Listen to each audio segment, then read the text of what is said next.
terrorism problem that you need help with. And we're a small country. If we can help, we do it. And we actually turned the murder capital of the world, that was the journalists call it, right? Murder capital of the world into the safest country of the Western Hemisphere. And, you know, sometimes they say that we imprison thousands. I like to say that we actually liberated millions. So, you know, like, if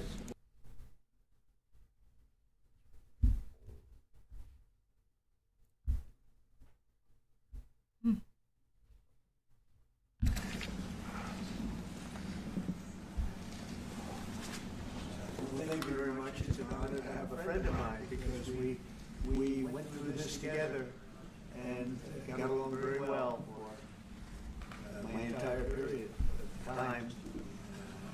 So I knew him as a very young man. Now he's just a young man. He's done a fantastic job. Mr. President, it's an honor to have you. You're doing incredibly for your country, and we appreciate working with you because you want to stop crime, and so do we.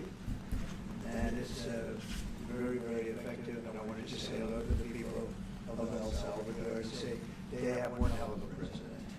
Okay, and I mean that. I know him well. I know him as a very young man, Marco. Even younger than you. You started really young. I'll always be younger. Young at heart. But I want to thank you for the great job you're doing. I appreciate it. Well, it's an honor to be here in the Oval Office with the President and leader of the free world. We're very happy, and we're very eager to help. We know that we have a crime problem, a terrorism problem that you need help with. And we're a small country. If we can help, we do it. And we actually turned the murder capital of the world, that was the journalists call it, right? Murder capital of the world into the safest country of the Western Hemisphere. And, you know, sometimes they say that we imprison thousands. I like to say that we actually liberated millions.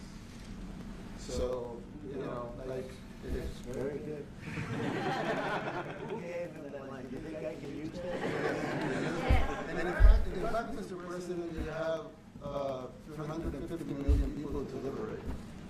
But to liberate 350 million people, you have to imprison some.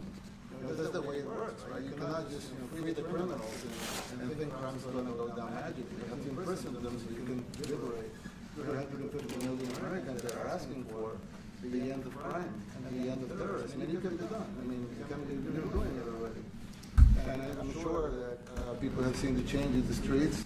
A long way to go because you're just initiating your second term. But it's clear that, you know, with the numbers at the border, you know, even in the Democrat-run cities, they get help from the work you're doing. So I'm really happy to be here, honored, and eager to help.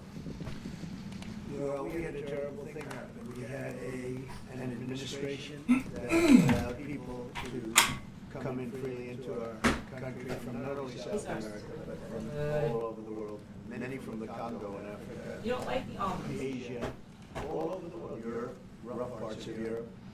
And they came from prisons, and they came from mental institutions, and they came from the gangs of Venezuela and other places. And hundreds of thousands and even millions of them came. 21 million people altogether, but many of the people that came, just a tremendous percentage of them were criminals, in some cases violent criminals. We had 11,088 known murderers, half of them murdered more than one person. This was allowed by a man who, what he did to our country is just unbelievable. So we're straightening it out, we're getting them out. What they did and what that party did to our country. Open borders, anybody could come in. As soon as I heard that, I said every prison's going to be emptied out into our country.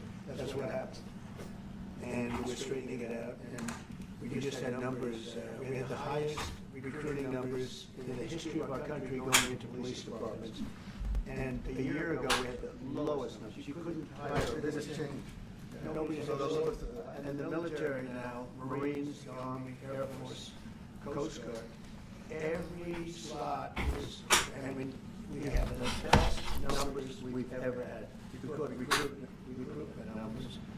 and we've never had anything like it. We had records on at every single level. But very important, the policemen. The policemen are joining forces now that we really were having a hard time with policemen because we weren't protecting our police. And we cherish our police. Police are great, and the firemen and everybody else. But we have the highest numbers that we've ever had, the most enthusiasm. Great enthusiasm on trade and other things. We're doing great. We're taking in billions and billions of dollars. We made 2 weeks ago, I gave them a little bit of a pause because you have to show a little flexibility. We'll go back to what we have to do. The markets have been very strong once they got used to it. But we were losing $2 billion a day. There's no company that's big like this. This is the biggest deal ever made. Now we're making $3 billion a day. We're a great country, but we have stupid people running this country. And I can say what they've done to us at the border should never and can never be forgotten. It's a sin what they did, and you are helping us out, and we appreciate it. Actually, what you're doing with the border is remarkable. It has dropped, what, 95%? It's incredible.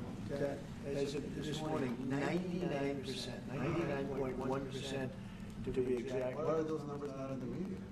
Well, they get out with the fake news, like CNN over here doesn't want to put them out because they don't like putting out good numbers. They only like putting out because I think they hate our country, actually. But it's a shame, you're right. Isn't that a great question? Why doesn't the media, why don't they put out numbers? Yeah, 99%, I mean, it's crazy, right? It's a crazy turnaround. Christy, could you maybe say a couple of words about the border, how we're doing? It's just been absolutely phenomenal what a great leader can do. Clear direction, our laws matter. We should only have people in our country that love us, and the Border Patrol and our ICE officers and law enforcement officers have done fantastic work. So we're proud of them. Now we just need to get the criminals and murderers and rapists and dangerous gang members and terrorist organizations out of our country. So, Mr. President, Kelly, we thank you very much for your partnership. It has been wonderful for us to be able to have somewhere to send the worst of the worst and someone to partner with. And we'd like to continue that partnership because it's been a powerful message of consequences. Mr. President, you wanted people to know that there was consequences if you break our laws and harm our people and endanger families. And this is a clear consequence for the worst of the worst, that we have somewhere to put them.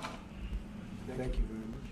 Yeah, we even had this gang member from Venezuela, one of the ones you sent, and we interviewed him just to get some information, etc. from them. And he said, well, I got arrested 6 times, but they released me the 6 times, so I should be released again. And then I said, well, what was the last thing you do? And he said, well, I shot a cop in the leg, but I didn't kill him. I just shot him in the leg. And we're like, this guy was arrested 6 times here in the United States, 6 times. He was released 6 times. And then the last, he was released 5 times, and the last time he was sent to El Salvador, right? So he's not getting released. But the last time he shot a cop, actually, and he shot him in the leg. So these are, like I said, there's something broken. The liberal establishment, but they're not running things anymore in this country, and they wouldn't be doing it. China, over the Biden years, trillions of dollars on trade, trillions of dollars, and he let them fleece us, and we can't do that anymore. And you know what? I don't blame China at all. I don't blame President Xi. I like him. He likes me. I mean, and who knows? Who the hell cares? Do you have any updates on But you know what? What? Do you have any updates with talks with China? No, let me just tell you this. I don't blame China. I don't blame Vietnam. I see their meeting today, and that wonderful, that's a lovely meeting. We're meeting, like trying to figure out how do we screw the United States of America. Don't forget, the European Union was formed to do just that. The European Union was formed to hurt the United States and on trade. And they get us on NATO because they don't pay their bills. But now, since I got involved, they have been paying their bills. I took in over $600 billion from NATO. Nobody took in anything. I mean, they were all delinquent.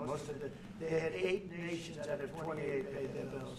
The The rest of them were way delinquent. Okay. And I said, you don't pay your bills, we're not gonna protect you anymore. And the money poured in over 600. The Secretary General last week made that statement. He said, I've never seen anything like it. We couldn't get anybody to pay because the United States was footing the bill for NATO. Well, we got hurt there, and we got hurt on trade, likewise, European Union.